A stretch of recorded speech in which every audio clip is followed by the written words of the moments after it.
Hello! I would like to respond on Pink's chapter, Symphony and Empathy, today in my infusion. I really very much enjoyed Pink chapter on Symphony and that he related to drawing so much. As I touched on in class, I do love to draw, but it was not always that way. I took my first drawing class in freshman year of college, and I'm a photographer, so I kind of had in my head that I could not draw whatsoever until I learned that drawing is all about light, just like photography is. So today in my presentation, I talked about how the components of the face work in relation to one another. And I also touched on negative space.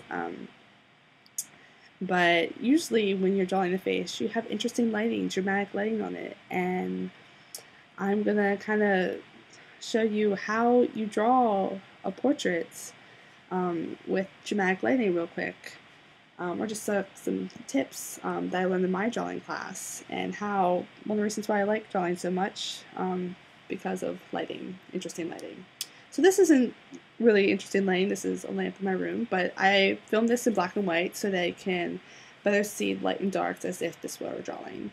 So say if this was the light and this was the portrait you were drawing, when you're drawing this portrait, you would basically see how the shapes of the face fit together, the light and dark shapes. So, for example, get this maybe a little bit more interesting somehow. So I would see how big, dark, kind of stuck right here, even darker over here. You see this nice white kind of bar here. Big white bar on the nose.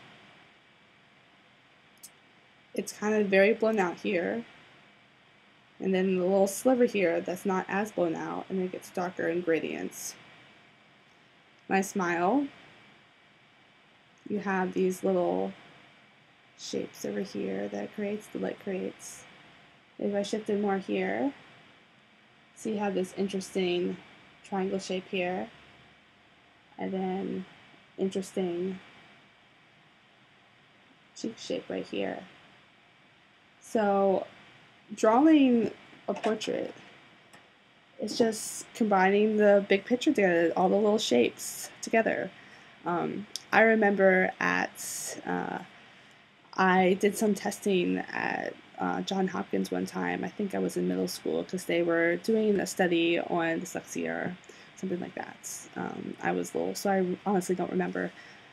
And they had these blocks, and half of the block, it was divided straight down diagonally. Half the block was red, half the block was white.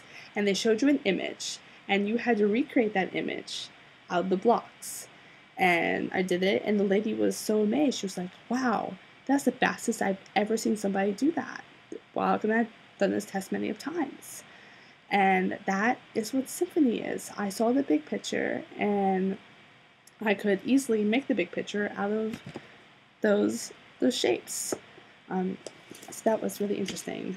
Now, empathy. I believe I touched on this in my first infusion.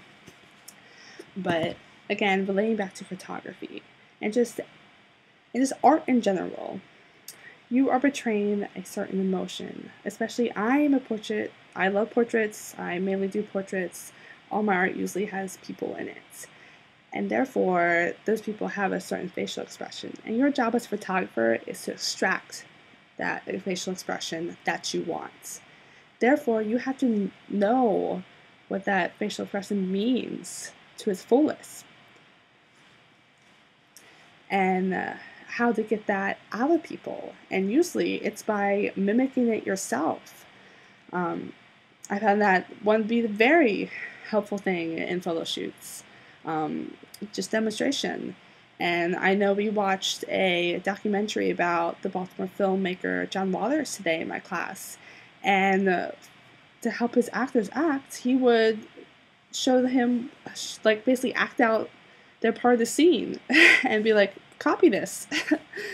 So yeah, it's really fascinating that We learn emotions and how to do emotions by looking at somebody else, looking at a photograph. Um, and finally, I wanted to talk about our group presentation and the way our group worked together this past week, doing both the outline and our presentation today. And it's really great that we were starting to get to know each other and know each other's strengths. Jay is like the tech man. He knows how to use my Mac better than I do, and he's a PC guy. Like, he's just fabulous in that category. Like, oh my goodness, I don't know what I would do without him. And Tasha is a really good writer and good proofreader for our slides and our outline. Joe is very organized and kind of keeps the group together. And I guess I'm kind of like the visual person in the group and helps, I guess, I kind of like the creative one. So it's great, and this is probably the first time I've really enjoyed group work, which is something I didn't expect. So yeah, I feel like this past week we really have bonded more as a group and really kind of learned how to work with each other, and I think our presentation showed that. So I hope we continue on this upward road. I mean, it hasn't been easy, we still have some issues, but I was pretty happy with how our presentation worked out today. So that is my infusion for today. Goodbye.